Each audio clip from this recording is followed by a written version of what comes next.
જય શ્રી કૃષ્ણ મિત્રો, કેમ છો બધા? મજામાં? તો આજે આપણે બનાવીશું રવામાંથી બનતો હાંડવો. એમાં દાળ ચોખા કે કાંઈ પલાળવાની ઝંઝટ વગર આપણે રવામાંથી ઇન્સ્ટન્ટ હાંડવો બનાવીએ છીએ. તો તમે બધા બન્યા રહેજો. આ હાંડવાની રેસીપી માટે મારી ફ્રેન્ડ છે આશા ગણાત્રા, એને રિક્વેસ્ટ હતી કે દીપુબેન તમે રવામાંથી હાંડવો મને બનાવીને રેસીપી મોકલો. તો આ આશા, તારા માટે હું બનાવી રહી છું, તો જોજો. તો બન્યા રહેજો, આપણે રવામાંથી હાંડવો બનાવી રહ્યા છીએ. તો મિત્રો, આપણે હાંડવો બનાવવાની તૈયારી કરી લઈએ. રવાનો હાંડવો બનાવવા માટે આપણે આ 1 કપ રવો લઈશું.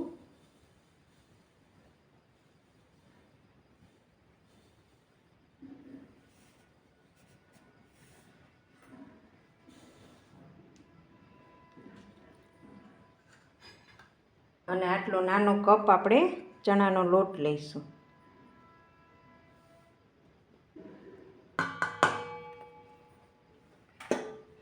પછી એની અંદર નાખીશું આપણે આદુ મરચાં લસણની પેસ્ટ.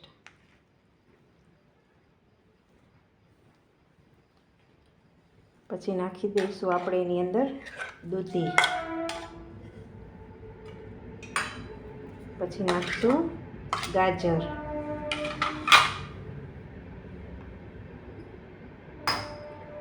પછી નાખશું આપણે લીલા ધાણા.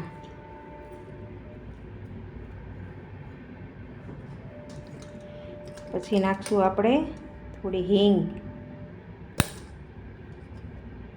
1 ચમચી ધાણા જીરું, હળદર અને થોડું લાલ મરચું ને સ્વાદ પ્રમાણે મીઠું.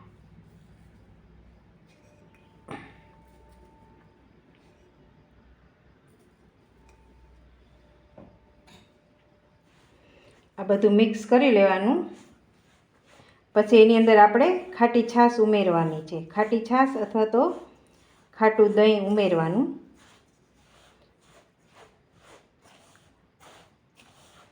આપણા દૂધી ને ગાજરને મિક્સ કરીને પછી ઉમેરીએ એટલે શું, દૂધીમાંથી પણ પાણી છૂટતું હોય છે અને ગાજરમાંથી પણ પાણી છૂટતું હોય છે. તો એના પાણીમાં સરસ આપણે ખ્યાલ આવે કે કેટલું આપણે છાશ કે દહીં નાખ.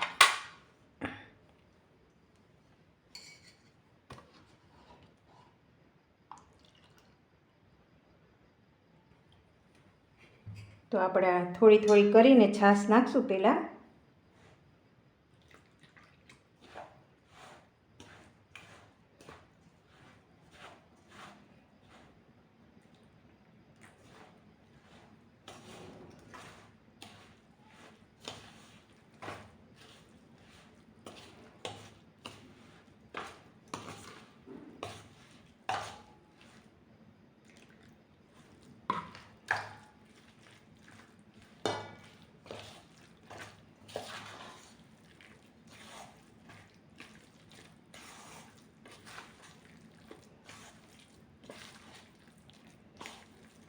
હજી થોડીક નાખશું આપણે.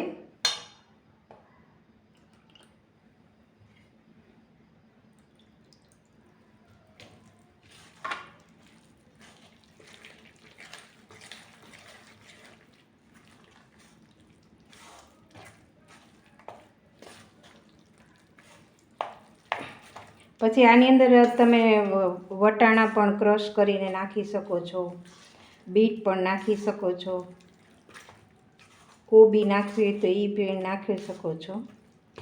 પણ મોટે ભાગે હાંડવામાં દૂધી ને ગાજર ને એવું હોય છે એટલે આપણે એ નાખીને અત્યારે બનાવીએ છીએ. પણ તમારે અંદર વટાણા કે એવું નાખીને કરવું હોય તો કરી શકો છો.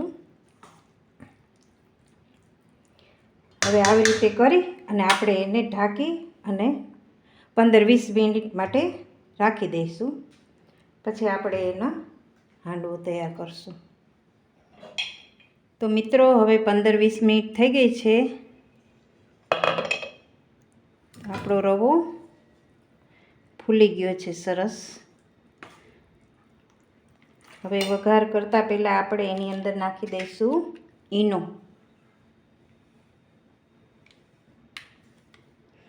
1 ચમચી માથે થોડીક નાખી દઈશું.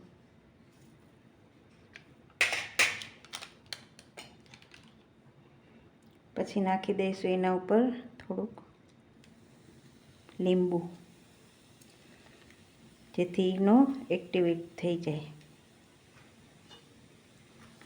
પછી એને એકદમ હલાવી નાખશું.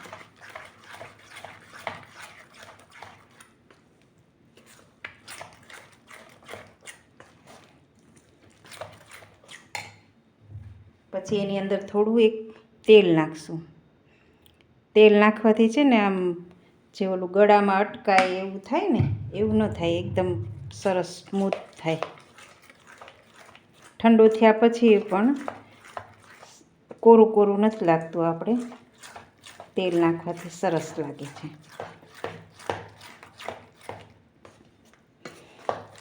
આવી રીતે એકદમ બધું મિક્સ કરી લેવાનું. પછી હવે આપણે એનો વઘાર કરી લઈએ. તો મિત્રો, હાંડવો વઘારવા માટે આપણે 1 ચમચું તેલ લઈ લીધું છે. તો આપણે એની અંદર નાખી દઈશું રાઈ જીરું.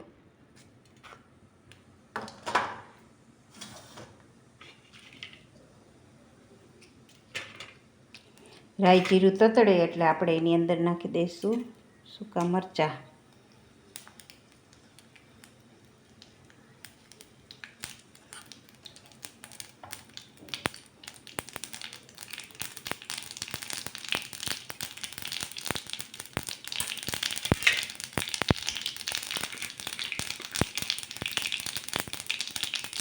પછી નાખશું આપણે તલ.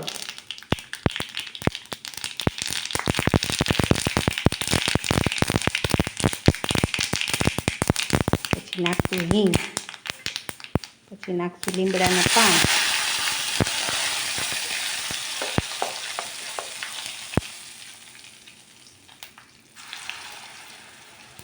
પછી હાંડવાનું જે બેટર બનાવ્યું હોય એને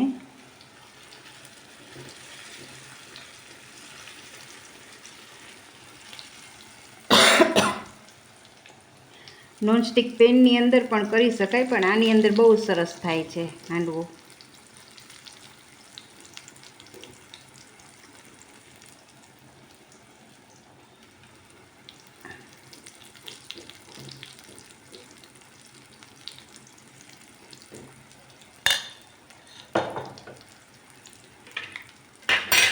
પછી આપણે ઉપર તલ થોડાક છાંટી દઈશું.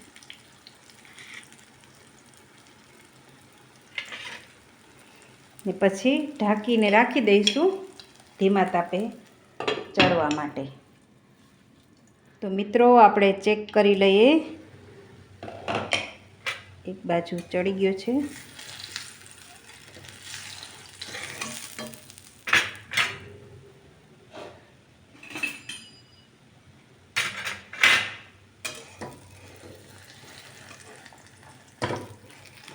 પછી આને લાવી દઈશું.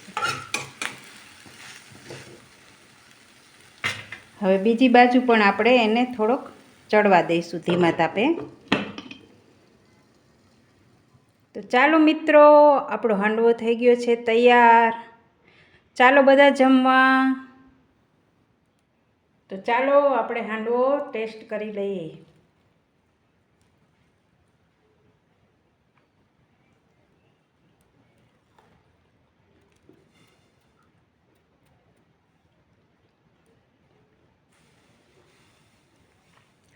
મસ્ત લાગે છે, ખાટો, અંદરથી ઉપરથી ક્રિસ્પી, અંદરથી પોચો. તો તમે બધા ચોક્કસથી બનાવજો મિત્રો.